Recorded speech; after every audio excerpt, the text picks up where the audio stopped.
Hello and welcome to this webinar looking at India's foreign policy challenges, a balancing act. I'm Gareth Price, Senior Research Fellow at Chatham House. We thought it would be timely to have a look at India's foreign policy challenges at the moment. Clearly, we've seen a border dispute with China, Indian aspirations to decouple from China, and yet China has re-emerged as India's largest trading partner. Relations with the US have strengthened, notably through the Quad with Australia and Japan, whilst India remains a major purchaser of Russian weapons. How will the new presidency affect US-India relations? And in the neighborhood, relations with Pakistan have been strained, almost put on hold for several years, but India has managed to strengthen its relations with several other neighbors, notably Bangladesh. And beyond that, we have, with Brexit, Indian relations with the UK and with Europe.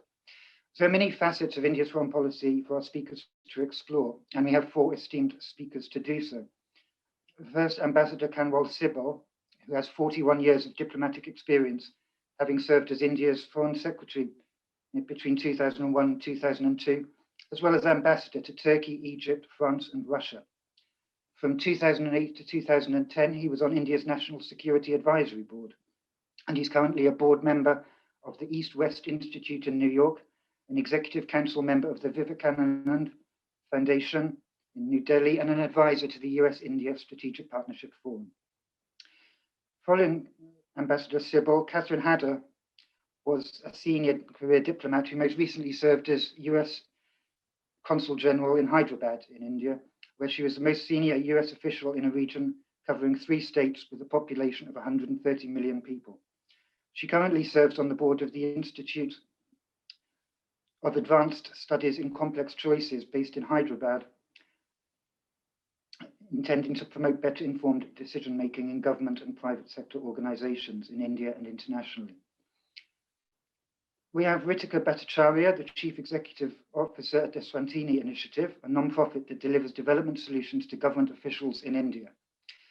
Prior to this, she worked at the World Bank as an associate on labor market issues.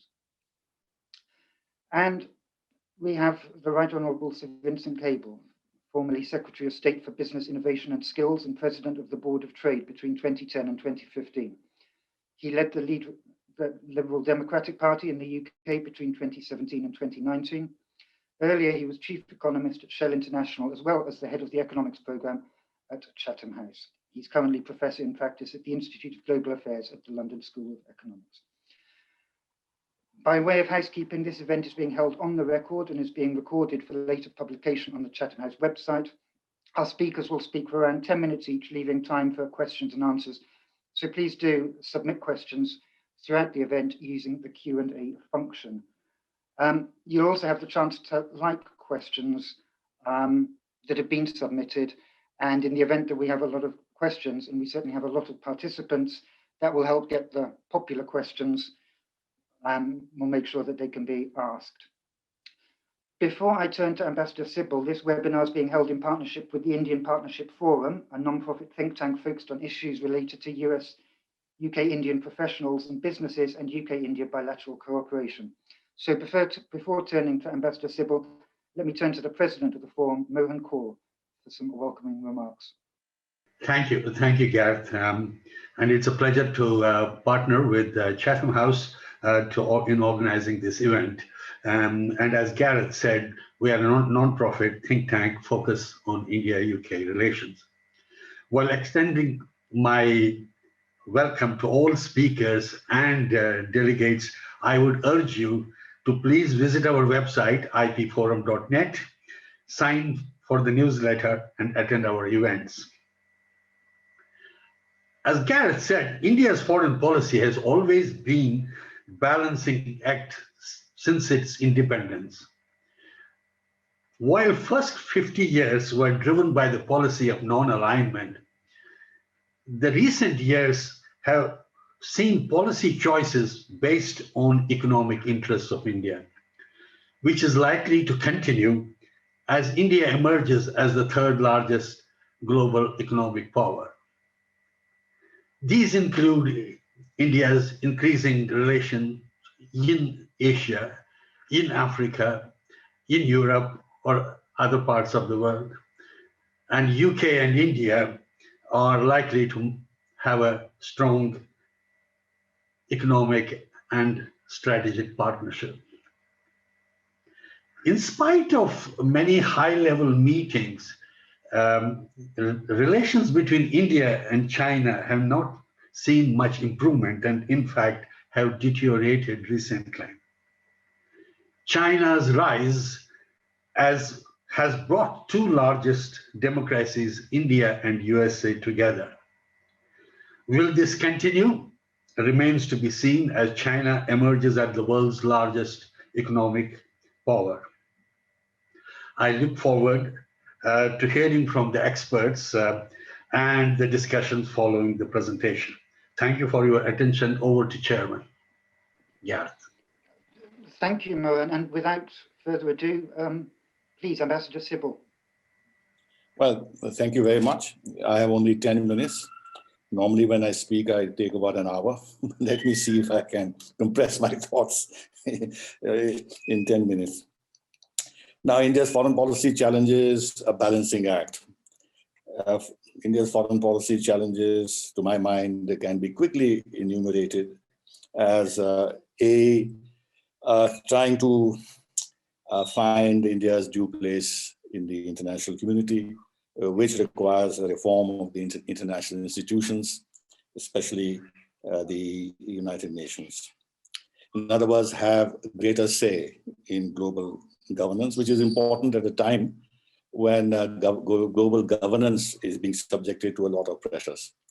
And the international order as it existed is under stress. And therefore, India would like to have more say than before in shaping this international order. Number 2, or 3 or 4, managing China's rise. It has already been mentioned that China-India relations have deteriorated. China's rise is the global problem. But for India, it is sharper because we have contiguity, we have unsettled borders, and China has territorial claims. It interferes in our neighborhood and makes the management of our neighborhood more difficult. Its relations with Pakistan are a continuing problem for us, aggravated by the China-Pakistan economic corridor. Its maritime Silk Route creates serious issues of maritime security for us. There is then the issue of terrorism. From our point of view, Pakistan has been the epicenter of it. But this is not going away because apart from Pakistan becoming more radicalized internally, there is the whole issue of the future of Afghanistan and the role Taliban will play, because it seems that the Taliban are going to once again be a dominant force in Afghanistan, and this will have consequences for us. In the Middle East, or West Asia as we call it, we have huge interests, 7-8 million expatriates, huge remittances and energy supplies.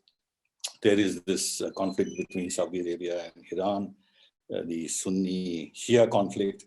So we have to be very careful in how we manage this so that we keep communication with both sides and don't pay the price of this rivalry. For the time being, we seem to have reasonably well succeeded.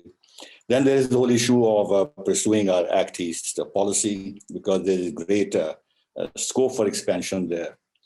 On the other hand, if one looks at the reality in terms of our trade volumes, source of technology, innovation, the tie-ups of the most advanced sectors of our economy, they're all westwards, especially with the United States and also to a lesser extent with Europe. Therefore, how to handle both our interest in being more present in a part of the world which everybody agrees now is very important for the world's future, and at the same time make sure that we get the maximum out of our relationship, long-standing relationship with the West.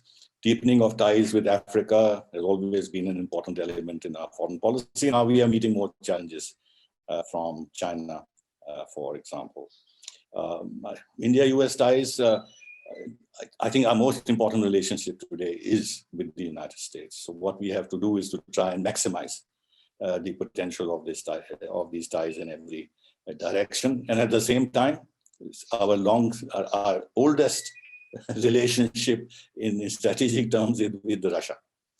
And how do we then make sure that we continue to nourish our ties with Russia? Europe has a relatively low profile in security terms, but in economic terms, is the largest trading partner of India. I don't have to spell out the importance of Europe. And therefore, in this new configuration of world distribution of power in the world, Europe has an important role to play. And therefore, we have to look at how we can strengthen our ties with Europe. Now, insofar as the balancing act part is concerned, all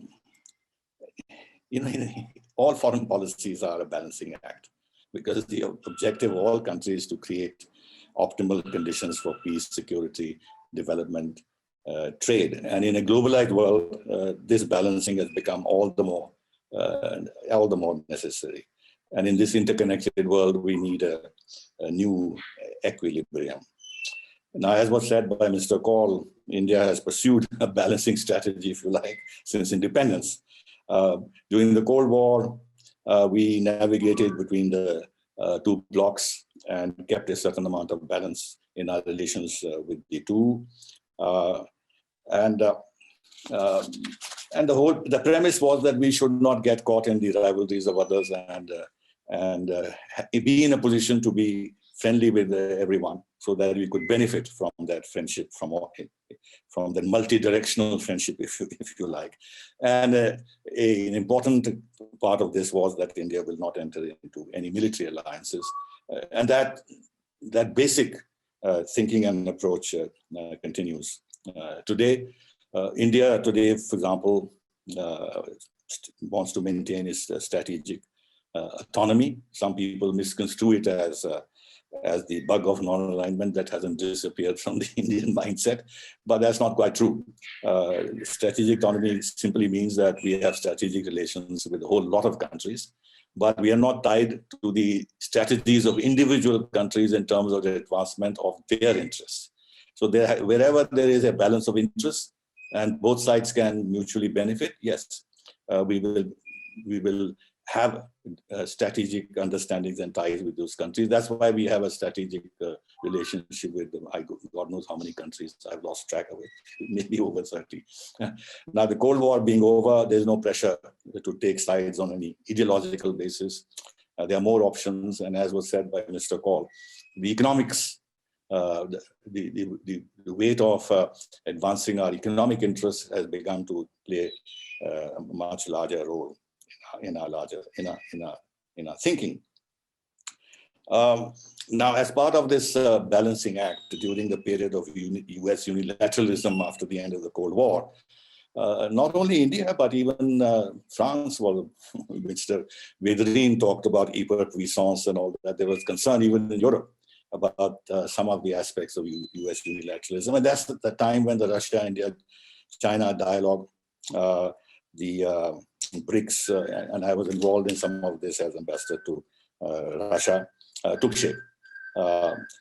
Even the beginnings of the SCO, later on we became full members, but the initial discussions took place when I was ambassador there.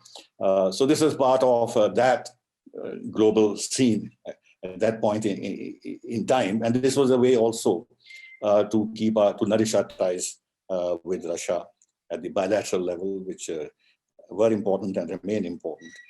Now, BRICS and SCO and the RIC dialogue is something that India cannot discard because we need to have a strong foot in the Russian camp, because the balance between Russia and China has altered so much in China's favor, and this has affected BRICS and RIC and SCO, that if we devalue our relation with Russia, Russia will be under less compulsion to make sure that it somehow protects India's interests. And so long as India and Russia have close ties, China is to some extent inhibited in going too far in terms of pressures on India. At the same time, because of the openings that came with the United States after the nuclear deal, our relationship with the United States has really got transformed. There's no doubt about it. It has become one of our biggest defense partners. About $20 billion of equipment has been bought from the United States in recent years. We are a major defense partner. We've got now STA1 status. We now have 2+2 dialogue with the United States, which we don't have with Russia. There is the whole Indo-Pacific concept and Quad, which are essentially US-led, inspired organizations and concepts, and we are very much a part of this. And in fact, our involvement in them is deepening, as was demonstrated by the fact that just after we had this disengagement with China, we had one more round of the Quad at the foreign ministers level. We have trilateral dialogues: India, Japan, Australia, India, Indonesia, Australia, India, France, Australia, which sends its own messages in terms of the various platforms on which we are acting. Now, US-Russia ties have deteriorated very rapidly, and that's a challenge for India because Russia still remains our biggest defense partner. And apart from that, it's very important. Russia is very important for maintaining a balance in our foreign policy. It is a trusted partner, though a weakened partner, and our energy ties with Russia are growing. Now, China certainly is India's biggest strategic adversary. There's no doubt about it. The border is unsettled. It has also become our big economic partner over the years because we tried this policy of keeping the border issue separate from progress in other areas where we could mutually benefit. But that policy has hit a terrible roadblock after China's Ladakh aggression. And it won't be business as usual. We'll need to find a new balance with China. And in that respect, Quad and Indo-Pacific, etc., are important, though at the moment we have not yet fully, how should I say, accepted to convert this into an open Quad security dialogue that the United States is pushing. At the same time, even if our relations with the United States have been transformed, we can't over-rely on the US. I mean, US-China relationship is very dense economically. And even when we signed with Obama, our Asia-Pacific concept vision, Obama was talking about G2 with China. And there is no guarantee that the United States may be forced to arrive at some kind of coexistence with China and accommodate China. We've seen how there's been no pushback in the South China Sea, and therefore it will not be wise for India to rely too much on the United States. At the end of the day, we have to fight our battle ourselves, though in the maritime sphere, there is great prospect of mutuality of interest, and that will go forward, I think.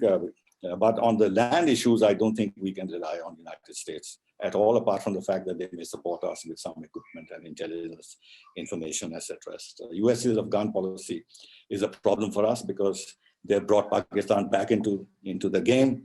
And now the new American Defense Secretary has announced that they'll restart military training with Pakistan, even as the Taliban are killing hundreds of people every day.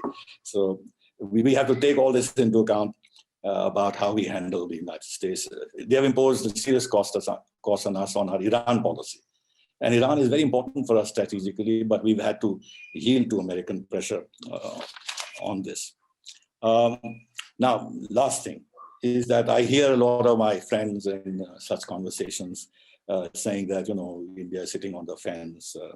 It doesn't make a clear choice. The point is that who has made a clear choice? Look at the United States. It is both confronting China at the same time. Look at the depth of their relationship, and the new president is talking about areas on which they need to talk to China, whether it's climate change or whatever else. Look at Japan. It's almost the largest partner, investment and trade partner of China after the United States. And there's no way that Japan is going to dilute its economic ties with China. They will want a balancing strategy. And for them, Quad and everything else is a balancing strategy. Likewise, Australia. China is the biggest partner. So they also look upon Quad as a balancing strategy. ASEAN doesn't want to choose sides. And Europe, we have seen President Macron has said more than once that Europe is not going to choose sides between the United States and China. So everybody tries to balance. So there's nothing especially particular about India wishing also to have a balancing strategy. Look at RCEP. The manner in which the timing of RCEP just before the new president took over and giving China a central place once again in the entire Asia Pacific or Indo-Pacific region, or the comprehensive investment agreement Europe has signed with China, despite the plea by the Americans that hold on, we would like to talk to each other and see if we can have a common policy. Or look at 17+1 between Europe and China. So I'll end by saying that at the end of the day, our foreign policy now more and more is focused on building self-reliance in all spheres, whether it's economic or defense. In other words, strengthen India internally, build up our capacities, and be a more valuable player on the international scene. Though it's very clear that our future is with the democracies, though the Chatham House report recently, which I read, seems to think that India is an unreliable partner insofar as democracy is concerned. And Johnson's idea of D10 may have to be reduced to D9 because India may not remain a democracy very long. But anyway, leaving that aside, I think our future direction is pretty clear. It is with the democracy. There's no way that India or anybody else can accept a world order which is dominated by an authoritarian state like China, which is presenting its model development and political model to the rest of the world. And finally, I think there's a great prospect of India-UK relations now that UK has exited Europe. And if Prime Minister Johnson could not come to India, but there is a 10-year roadmap being discussed, which I'm told is ambitious and which will set the tone for a stronger India-UK ties, where the potential is very much there. And now two sides have to see how much they can extract from the commonalities that we have. Thank you. Thank you very much, Ambassador, for some very thought-provoking remarks. Catherine, can I turn to you? And I should thank you for, you're in the States, so you've risen early to join us, but please, the view from Washington. Hey, first of all, thank you very much. It's an honor to be here and a very distinguished panel and a very timely and important topic. That said, I have to point out we're about 4 weeks into the Biden administration. So what I'm saying is going to be, some conjecture, but I feel very confident saying I believe that the US-India relationship will continue to be a very, very important one for the United States and will continue to grow, although the nature of cooperation might alter in some ways. When President Biden was elected, I sensed there was some anxiety in India, what would this mean for the relationship with the United States, because the Trump-Modi relationship was seen as so important and close. And there's no doubt it was. They had a certain chemistry from what I understand. However, it's really important to remember that our cooperation with India rests on decades now of cooperation. And especially since the Clinton era, we've been cooperating on many things. When I first got to India at the very end of the Obama administration, we had something like 40 government-to-government working groups covering a whole range of issues. Everything you could think of was covered by a working group. When the Trump administration came in, there was definitely streamlining in that architecture. But although the defense relationship did appear front and center, and I'll go into that in a minute, it's really important to stress that even now there's a whole range of areas in which we cooperate, including health, space exploration. It's really quite remarkable. Law enforcement, anti-terrorism, counterterrorism. So it's really quite a deep relationship now. And it is true the Trump administration can really take a lot of credit, I think, for working with the Modi government, as can the Modi government take a lot of credit for strengthening, the defense and security ties. As the ambassador noted, there's been a real strategic rethink in the United States about India's role and the growing importance of India in the region. We even renamed the Pacific Command the Indo-Pacific Command. It's become part of our strategy. And if you read the statement from the White House following President Biden's introductory phone call with Prime Minister Modi earlier this month, they still talked about an Indo-Pacific strategy. So I don't think that's going to go away. As the ambassador noted, China's still there. China's still a concern, but I think our relationship, it would be a mistake to see it only through a negative prism of China. I really think there are other strategic things that keep us together. First of all, it's really important to stress also the very broad support in the United States for the US-India relationship. It's quite remarkable to me, really, that during the Trump era, when the relationship was getting closer and closer, there really is no criticism that I can think of that relationship. And when you think about how polarized the United States is right now, I think that's quite remarkable and really should be noted. It is a relationship that enjoys a tremendous bipartisan support in our Congress. And we have a very, it's a growing Indian American community. It's about 4 million people now. It is the best educated, the wealthiest ethnic group we have now in the United States. Our new vice president is half Indian American. I mean, we have cabinet appointees coming. I think it is just a fact that on a people-to-people basis, our countries are growing close together. And that extends to the commercial relationship, although I will get into that in a second. Where I was in Hyderabad, for just to give one example, Microsoft and Google have their largest campuses outside the United States in Hyderabad, India. Amazon has its largest building in the world now in Hyderabad, India. And that's just one city. I mean, there's a presence in other places in India as well. And it's worth noting the heads of Microsoft, the CEOs of Microsoft, Amazon, MasterCard are all immigrants from India. And so there's a real depth of feeling and connection. And we had 200,000 students. I don't know what it is now before COVID. So I could go on and on, but the point is there's a lot of depth. Now, obviously there were issues that were taken off the table during the Trump administration, and everyone points to climate change. Both the MEA statement and President Biden mentioned climate change as being talked about during that introductory call. And I think there's little doubt we will cooperate on that issue. I think as the Biden administration seeks to restore US participation and standing in multilateral fora, India is going to be a very key partner. Thinking about the UN, I believe we will still consider, I'm going to go on a limb now, I think we will still favor India's membership in the Security Council. Will definitely have opportunities for cooperation with India there in the WTO. That gets revived. Definitely in the G20, I would think the administration would be very interested in speaking with India and helping to work on areas of cooperation in advance of India leading the G20 next year. So I think we'll see that. I do also see room for continuation of working with India and groups of like-minded countries, outside of these multilateral institutions. So on things like standards for 5G, things where, as the ambassador noted, democracies should be working together. I do think there is room for that, for things that can't always be discussed in multilateral fora, or at least not initially so.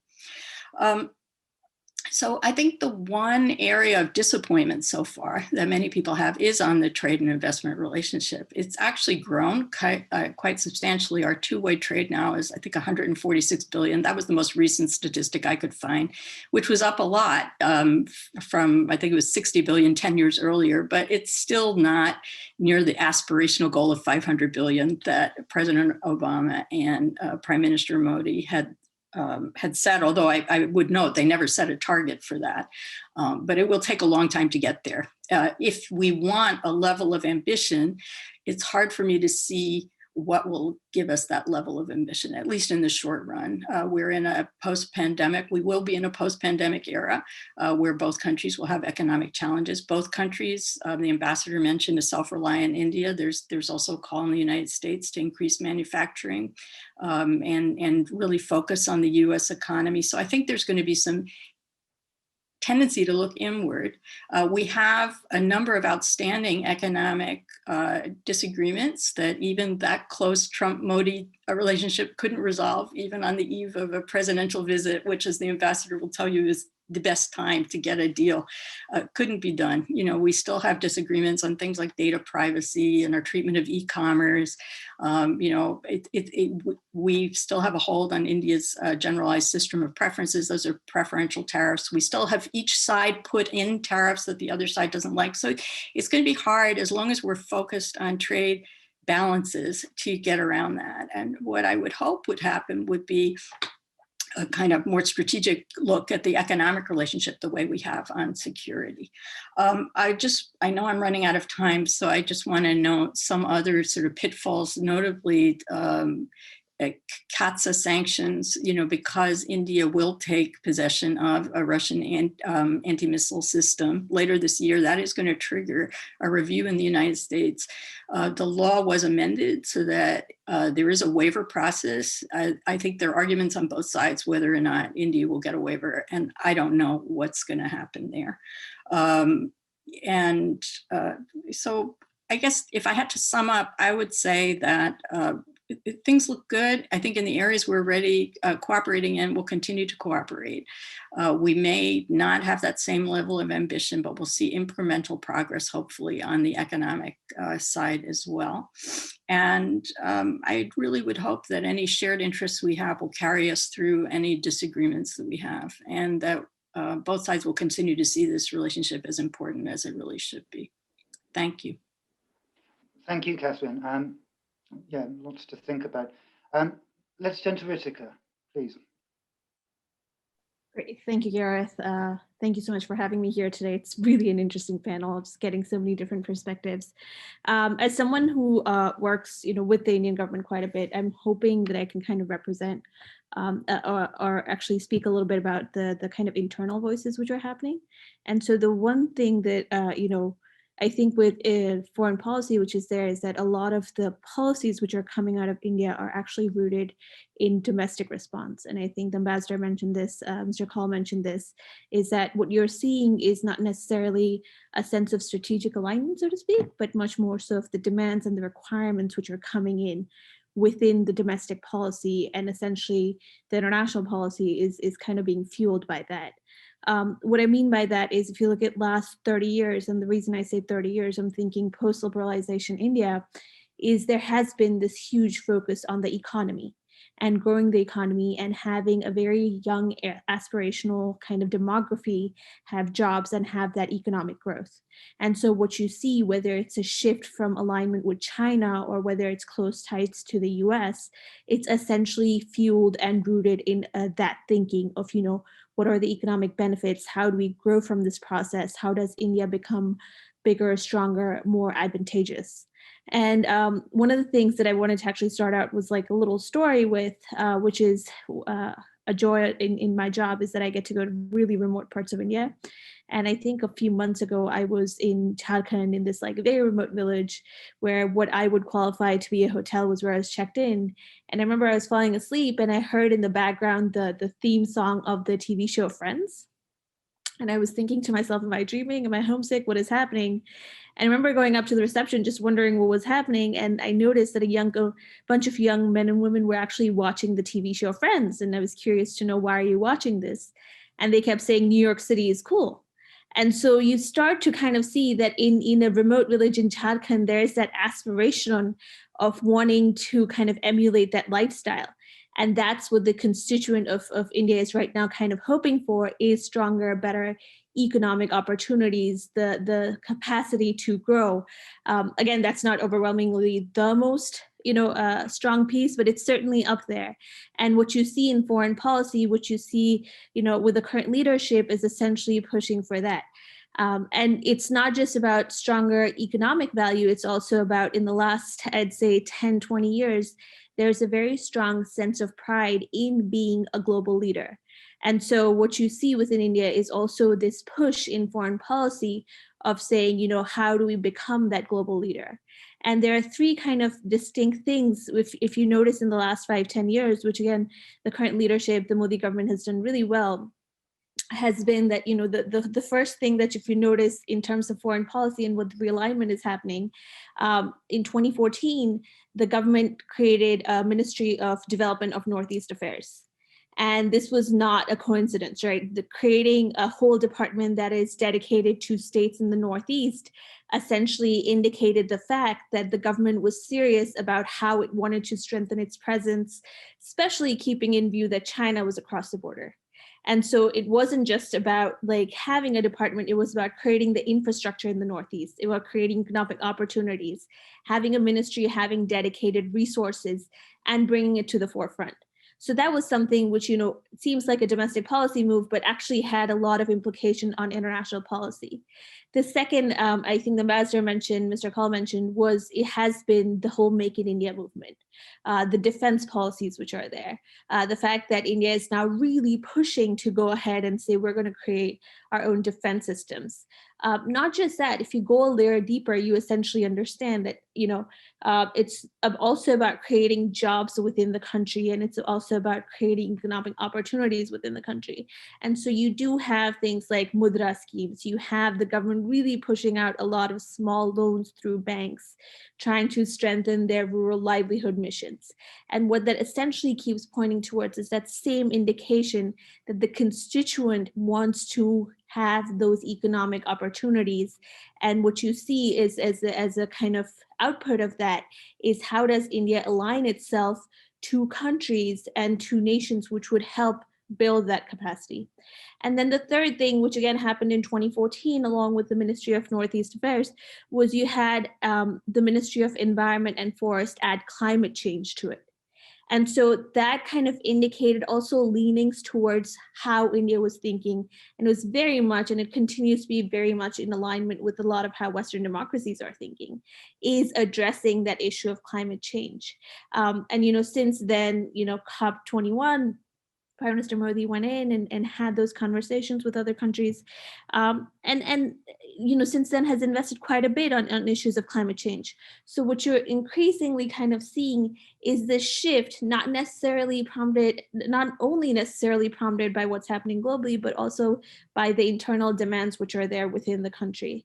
And what I did want to kind of end with is this concept of trust and of having similar principles. So in the last, I think, 30 or 40 years, essentially, there's been a shift, I would say, within India in terms of the recognition that we are democratic, we are secular, we are also open and free trade oriented country. And that aligns really well a lot with UK and with US and with France, as opposed to with China, where that principle doesn't align and doesn't necessarily help formulate that trust. And so there's this image, which if you notice from 2015, where you have on the dais, Prime Minister Modi, President Obama, President Hollande, essentially coming together to address issues of climate change. But it's largely, I think, representative of the shift in thinking and of the shift in culture of how India is looking at itself in view of other foreign policy issues and other partners. So that pretty much sums up, you know, my thinking on issues of India's foreign policy. No, thank you very much, Rwitwika. Just by way of housekeeping, I note that there's quite a lot of questions turning up. Please do continue adding questions and do use the vote function to push popular questions to the top of the list, because I doubt we'll be able to get through 28. But with that, please, Sir Vincent Cable. Well, thank you for inviting me back to Chatham House. And what I want to say is actually a continuation of a pamphlet that I wrote at Chatham House 25 years ago, which may have lost track of it now, but it was about China and India relative economic and development performance. And I think that's even more relevant today than it was then. My argument is quite a simple one and quite a crude one, that actually India's foreign policy is very heavily driven by its economic size and performance, and in particular, its relative economic and size and performance in relation to China. Just explain in factual terms what I mean. Mohan started by mentioning a much overlooked fact that India now has the third biggest economy in the world if you measure GDP terms adjusted for purchasing power, which is a sensible way to look at it, the way the IMF and the World Bank look at it. India has an 11 trillion economy on that basis, which is half the size of the United States, 22 trillion, but China's on this basis is 27. China is now on that measure, by a considerable way, the biggest economy in the world. Secondly, in terms of performance, China, as we know, grew for 3 decades in double-digit growth, if you believe the numbers, but actually probably true. But at the beginning of this decade, started to run out of steam. Some problems surfaced. Demographic, they're running out of young people, high indebtedness in the corporate sector, lack of consumption. And this was India's great opportunity to catch up on China's earlier development. But it didn't happen. What had happened was that India had grown spectacularly, mainly in the wake of the Manmohan Singh reforms, and was growing really very, very fast, almost double-digit faster than China, till about 2013-14, and then has gradually slowed down, run out of steam, a combination of fairly deep-rooted problems, the problems of agricultural productivity, the zombie state banks, which don't perform, and perhaps most important, the underlying neglect of health and education over a very long period of time. And then on top of that, we've had this absolute disaster of the last year and the pandemic, which, you know what's happened. India has been enormously badly hit, one of the worst damaged in the world, actually, in economic terms. The numbers will eventually emerge, but maybe an 8 to 9% decline. I don't think that's ever previously existed in Indian modern history. Whereas in China kept going, not spectacularly, but they kept their economy growing. It'll take some years to retrieve that loss, quite apart from general catch-up. But it isn't, again, just a question of size and performance. It's a question of engagement. The fundamental difference, and this enormously influences foreign policy, is that China, despite being nominally communist, is an outward-looking state capitalist economy, whereas India is still, despite the reforms and the rhetoric, a very inward-looking state capitalist economy, and it makes a difference. China is the #1 trading power in the world, 12.5% of world trade. India is under 2%. 3.5% for services, but still probably the 12th largest power in the world in trade terms, and that makes a difference. And China, of course, has had this enormous savings surplus, which it's poured into overseas investment.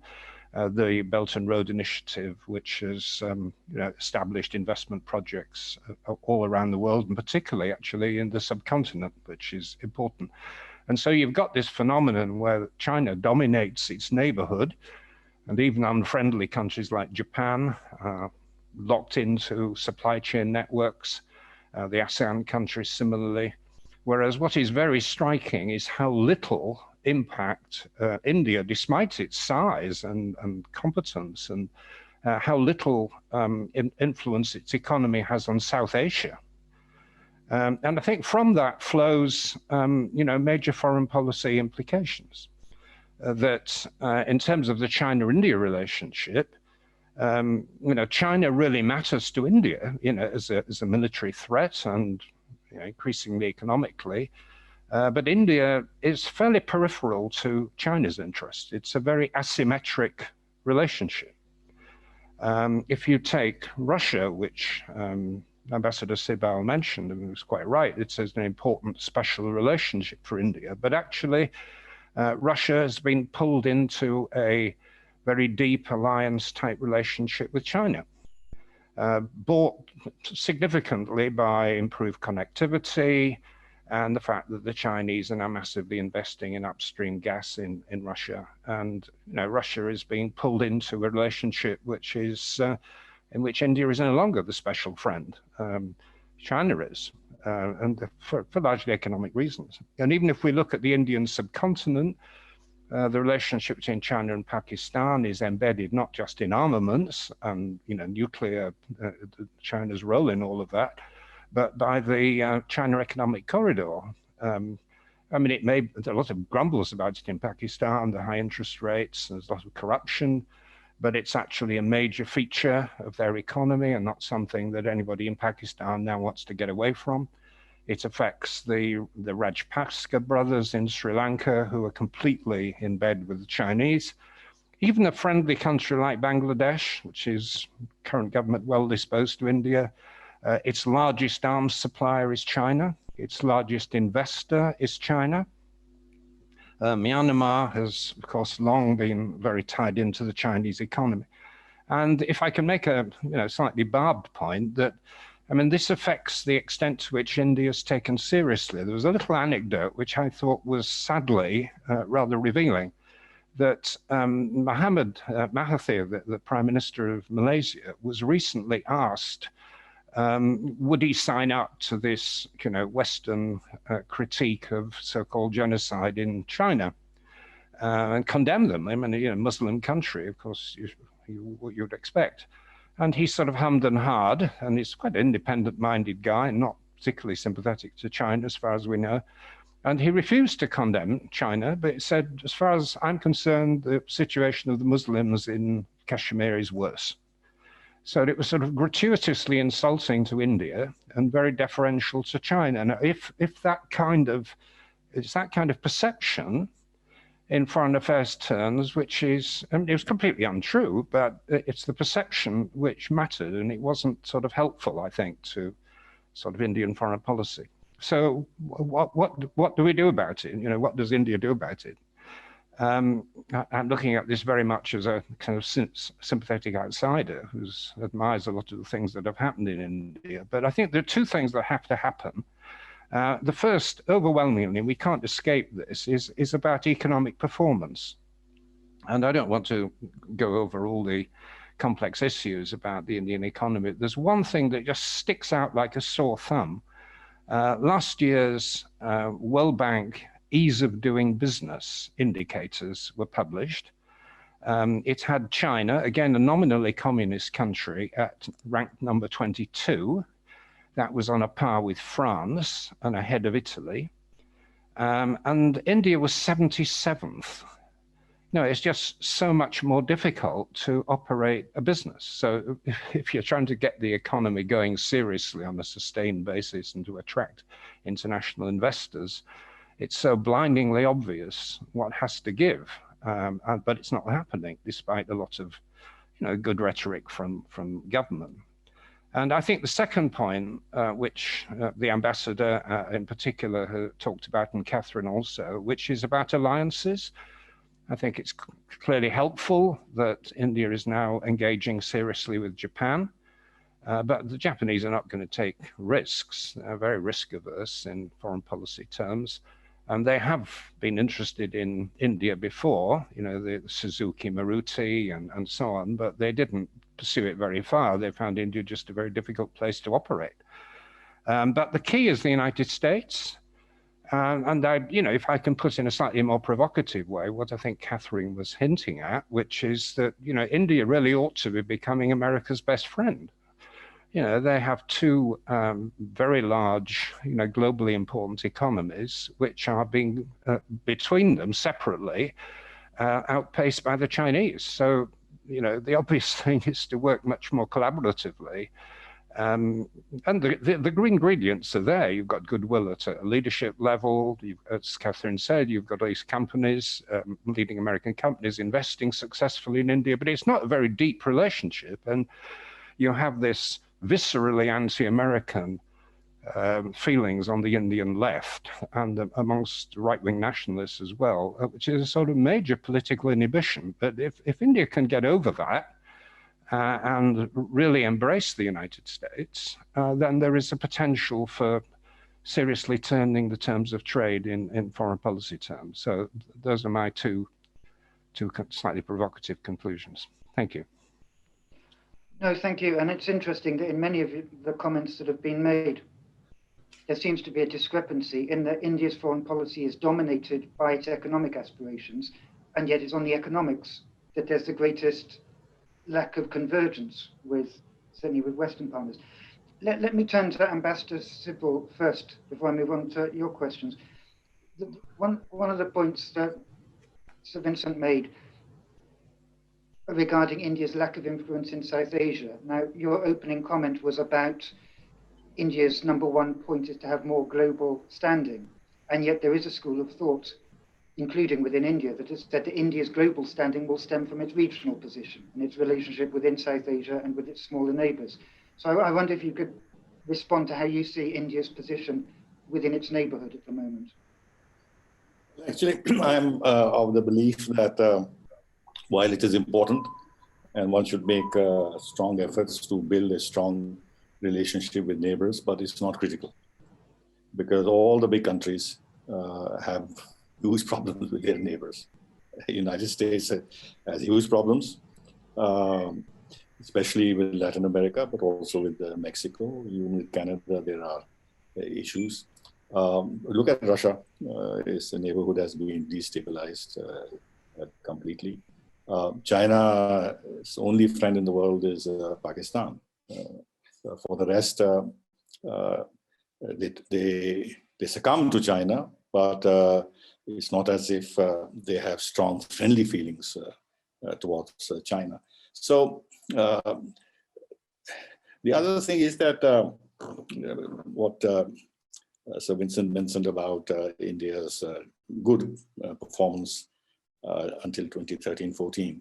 That happened despite the fact that our relations with our neighbors were no better. In fact, were worse in some ways.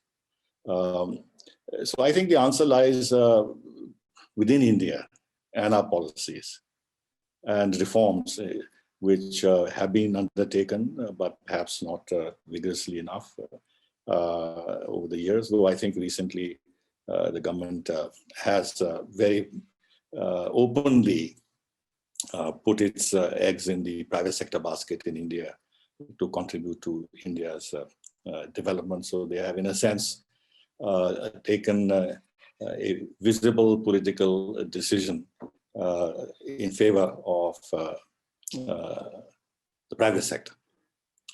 And in so many areas, the private sector is being encouraged to come in, including in defense. So that is one. Number two, we have excellent relations with Bhutan. There hasn't been no problem. With Bangladesh, there is a great improvement in relations. With Maldives, at least for the time being, we have succeeded in checkmating the Chinese successfully. In Sri Lanka, even though I agree that the Rajapaksa brothers are oriented towards China, but nevertheless, I think they also are more amenable now to managing their ties with India. So it's not as if we have lost ground there irretrievably. With Nepal, there are issues, but there have always been issues since I served in Nepal, so I know Nepal well and why there are issues. See, the short point is that all our neighbors are very small, and we loom very large. There are ethnic, religious, cultural, civilizational ties between the two countries, which then raise the issue of the separate identity of these countries. So they want to assert their separate identity, and they fear that India's weight and size might give it the levers to interfere internally in those countries and manage the politics of those countries. So the way to counter this in part is to bring an external power in. When our relations with the United States were poor, the United States was a bit of a problem for us in our own neighborhood. Now, United States actually is collaborating with India to stabilize our neighborhood in the context of the China's threat, which I welcome. But now they've always brought in China. Since I served in Nepal, I know the difficulties that I had. But they've always brought in China. But now China, with its huge resources, financial resources, its Belt and Road and initiative, its willingness to invest for geopolitical purposes, as well as to give more opportunities for their companies and find markets for the overcapacities. They have an instrument in their hands, which is very powerful. And we don't want to get into a situation where we compete on an unequal ground. We don't want to be blackmailed that since China is doing 10 projects, then you should also do 10. So we have certain strengths in certain areas where we are going ahead. In Sri Lanka, we've done very good work on the ground in terms of infrastructure, especially in the north. There are more projects that are being discussed. In Nepal, despite the difficulties, if you look at the number of infrastructure projects, rail, pipelines, roads that have been actually done on the ground or on the anvil is important. With Myanmar, there has been a bit of a slowdown with regard to our projects there, but we retrieved the situation. Now, I think it was a big thing that we were able to now wean the Myanmaris away from China, and we've entered into an agreement to sell them a submarine. We are also having a defense relationship with them. We have given a line of credit to Bangladesh for the defense supplies. So India is doing its bit. It's not as if, but yes, there are pressures. But to come back to what you said, your initial question, I think, yes, it is a handicap that our relationship with our neighbors is not as good as it should be. Pakistan is very central to the failure of SAARC to emerge as a viable sub-regional or regional organization. Therefore, we've turned to BIMSTEC to bring the Myanmar and Thailand in because we have no barriers to the east. We have a lot of barriers to the west. We have no barriers to the east, but it is slow progress. And we are doing a lot in terms of maritime cooperation with our neighbors. If you study this subject a little bit, you will find how much we've been able to achieve in terms of maritime security with some of our critical neighbors. So it's a mixed success, but it's not as if the fact that we are hindered in our neighborhood actually prevents us from rising at an economic power. But and I'll end here. If you look at what we need, really, huge investment, technology inputs, collaboration in terms of innovation, higher education, whatever. Where is it going to come from? It's going to come from the West, essentially from the United States and Europe, not from our neighborhood. So I think India's economic future and its economic rise will depend on how we manage our relations, essentially with the West and Japan, and to some extent the ASEAN countries. But I don't think neighborhood is key in that respect. Yes, in other respects it may be, but not in terms of our economic rise. No, that's a very interesting thought. We'll take advantage of this like function. We have about 20 minutes left and work our way down. The most like question.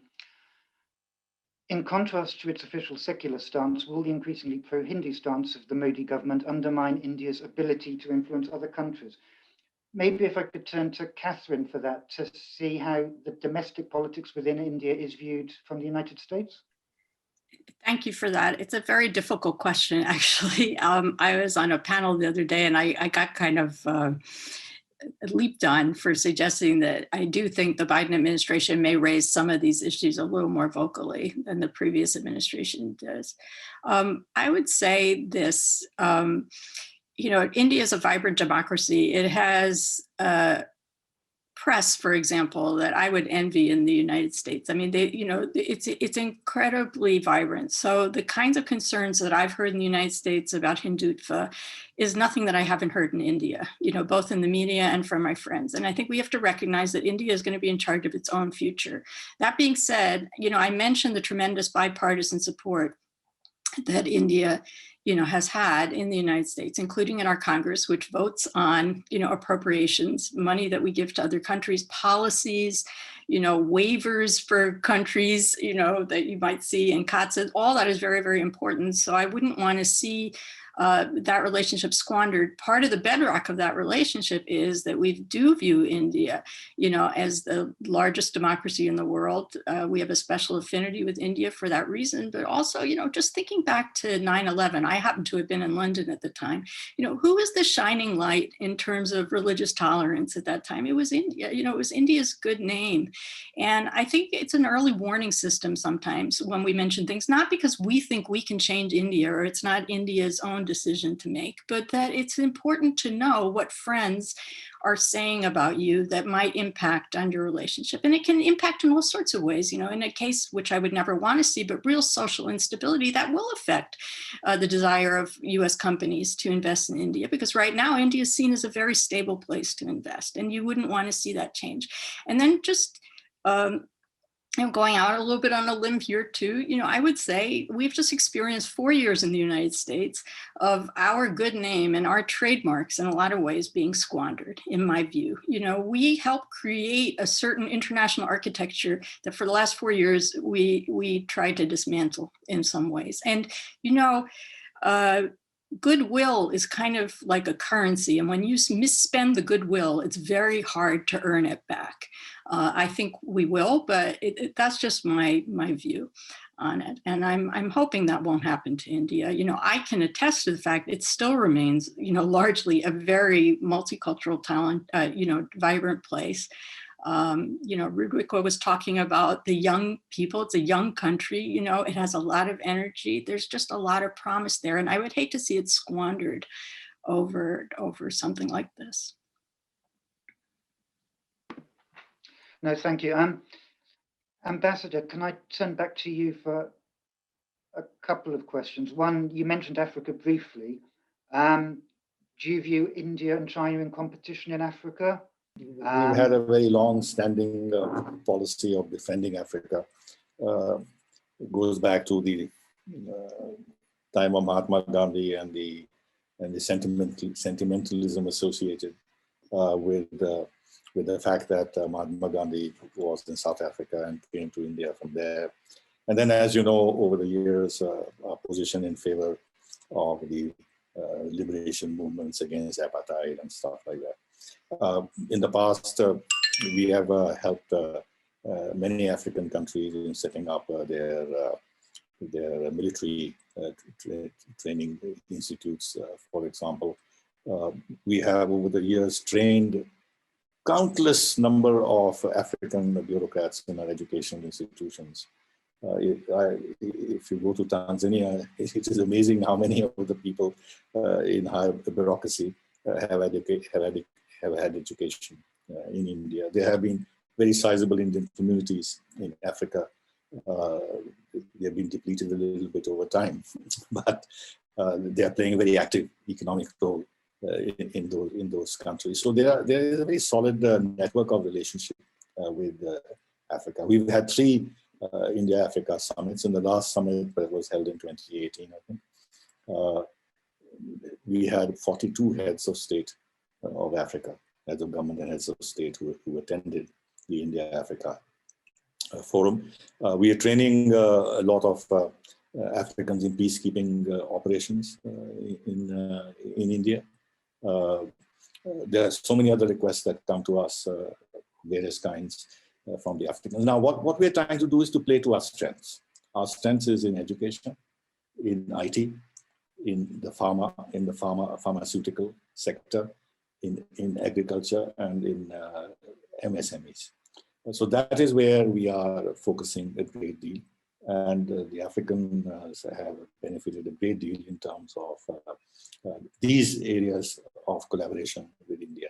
In terms of big infrastructure projects which China is engaged in, we are not in that game. China, as you know, is trying to get hold of, monopolize the raw materials from Africa, critical raw materials. Look what they've done in Congo, for instance. And then, of course, in order to extract those, they build some infrastructure. And frankly, I don't want to say anything unnecessarily against China, but the whole policy of corrupting the African leadership in many countries, that has played a role. They use a lot of means. They knocked us out, for example, in Angola, where we were about to sign an agreement with the Angolans on in the energy sector, in the oil sector, but they bought off the critical people, and we lost that contract the last minute. So we are not competing with China, and there's a bit of a backlash against China, as we see from reports. I don't know how serious or how widespread it is in Kenya and elsewhere.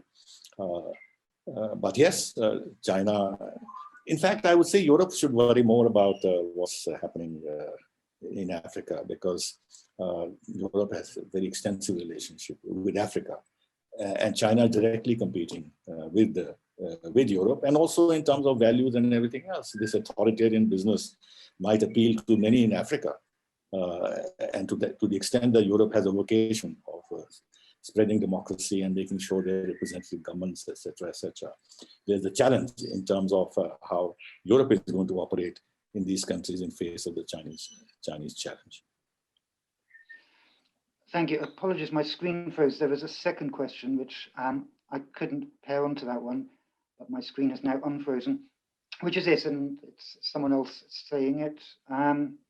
Will Indian foreign policy become proactive or continue to be reactive as it has been? I'll just give you that to you straight, Ambassador. Indian foreign policy is often perceived as reactive, but you would frame it differently, I'm sure. No, this could have been partially true in the past, but it's not quite true. For example, if you look at the very concerted way, though not successfully, we've been lobbying for a permanent membership of the Security Council. Some have advised that, look, it's a mug's game, it's not going to happen. But we've not yielded. And all the strategic partnerships that we signed with so many countries, and those are not necessarily countries which have a big strategic role to play in the world. But there are elements in the relationship which are of a strategic nature, even with regard to Kazakhstan, let's say, in terms of uranium and whatever else, or for that matter, energy. We've established these strategic ties, but at our initiative. We, for example, have taken solid steps in terms of nourishing our ties with Russia, so that element in our foreign policy remains sure and reliable. With the United States, it's not as if the United States has coaxed us into doing anything against our will. We have realized the advantages of strengthening our ties with the United States in various areas. They've gone ahead. And the fact that in very sensitive areas of defense, and just now it was said how the left in India is viscerally anti-United States, but that has not bothered the government. We've gone ahead and signed all the foundational agreements, which sort of might suggest to the left that we are entering into a quasi-alliance with the United States of America. In our neighborhood, the Prime Minister has been very active. Our previous Prime Minister hardly visited our neighborhood. If you look at statistics, they're shameful. But he has visited Nepal very often, Bhutan, Sri Lanka. He's been several times to Singapore. He's been to Seychelles. He has launched maritime initiatives with these countries actively in order to make sure that in the Indian Ocean we remain the dominant power, and the Chinese ingress is controlled as much as possible. He's had these initiatives like Sagar, which is growth for all in the Indian Ocean region. The Indian Ocean Naval Symposium, which we initiated, has become a very good forum for the navies of the littoral states of the Indian Ocean to collaborate with each other on HADR and other International Solar Alliance. This was very much an idea of the Prime Minister, along with President Macron, in order to actually become a positive interlocutor in climate change discussions, rather than being seen as obstructive. So it's not quite true. I think the fact that this Prime Minister certainly has been very proactive.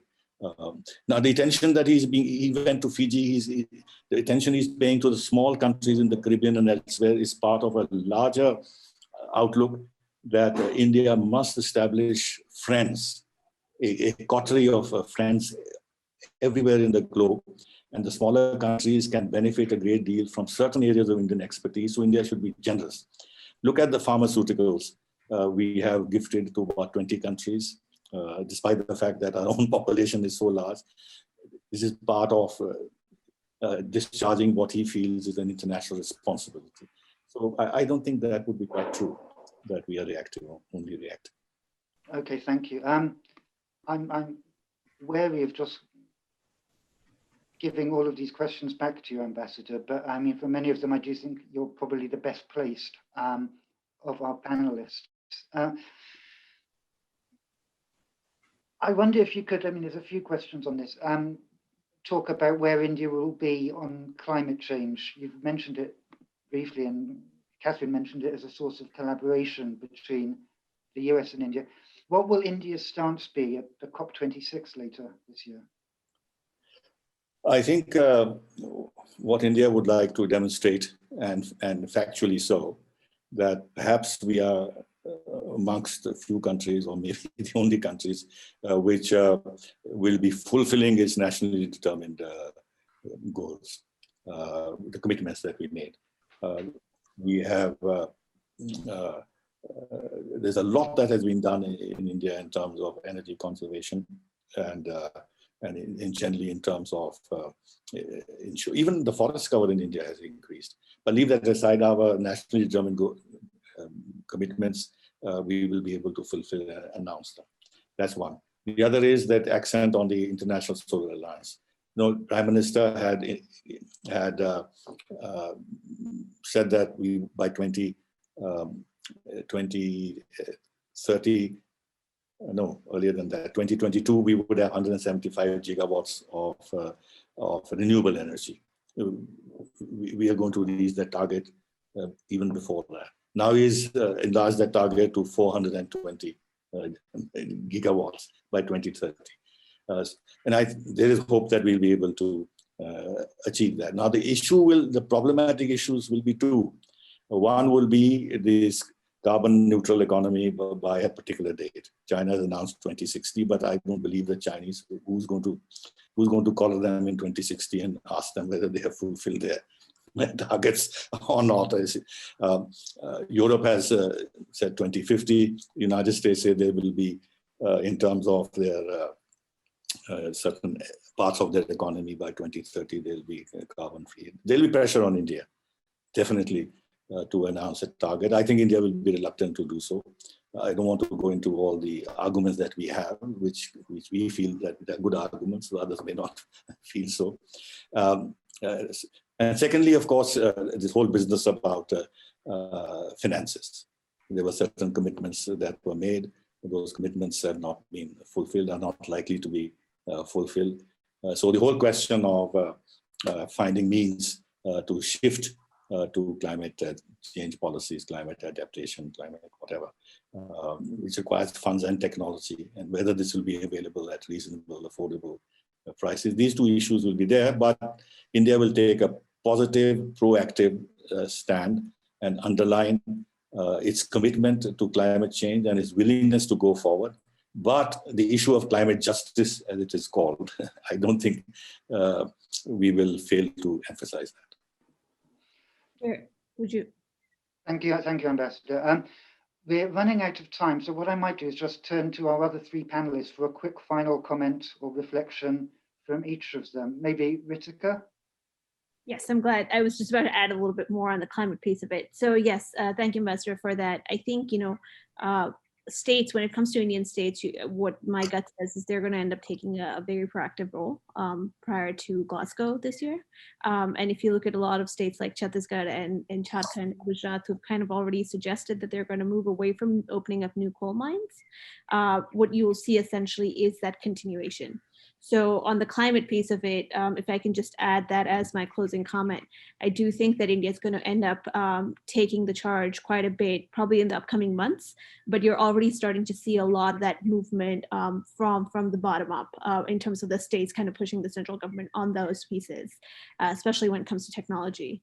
And I think, in terms of just one last closing sentence, I think when it comes to foreign policy, what my gut says is that in the next 5-10 years, there will be an increased amount of wanting for India to be a front runner on issues of foreign policy and expressing itself more so in that space and wanting to lead, whether it's on research, whether it's on climate, kind of putting itself in the forefront. And that, I think, is going to come from the leadership, the Prime Minister himself. So that's what I think the kind of foreign policy piece of it holds for India. Thank you. So Vincent, can I turn to you for a final thought? On that particular issue? In general, of what you've been hearing.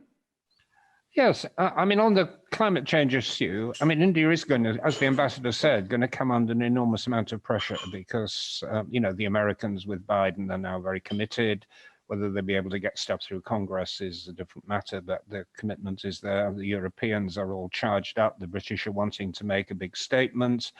The Chinese have come out with very strong declaratory positions, which may be insincere, but they're powerful enough. And India is the next in line. I mean, India is the next big emitter. And unless they come up with effective targets and be some indication that they're moving away from coal generation and exploiting their comparative advantage in solar, for example, they're going to be embarrassed. So I would hope people thinking about this upcoming conference are going to be proactive on India's behalf. And finally, Catherine, can I turn to you for? Yeah, I just want to come back a little bit to something Sir Vince said. I wouldn't actually expect that the United States would want India to be our best friend necessarily.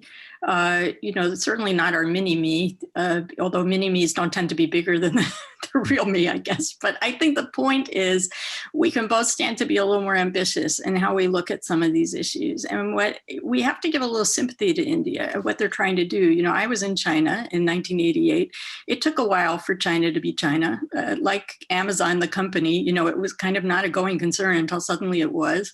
And India has to manage its rise in a very different time, which is to say we're entering a digital age. Manufacturing doesn't hire that many people. There's a very massive agricultural sector. You can see what's happening, during these reforms. So we have to have a certain amount of sympathy and recognize sometimes we, the United States, are better off when someone's not seen as our mini-me, because it means that when you strike an agreement, you've really struck an agreement. So that's all I'll say about it. Well, look, thank you all. I mean, it's been an amazing turnout in terms of both participants and indeed speakers from around the world. Apologies for being unable to get through all of the questions, but it finally leaves me just to, please join me in a virtual round of applause for our 4 speakers. Thank you.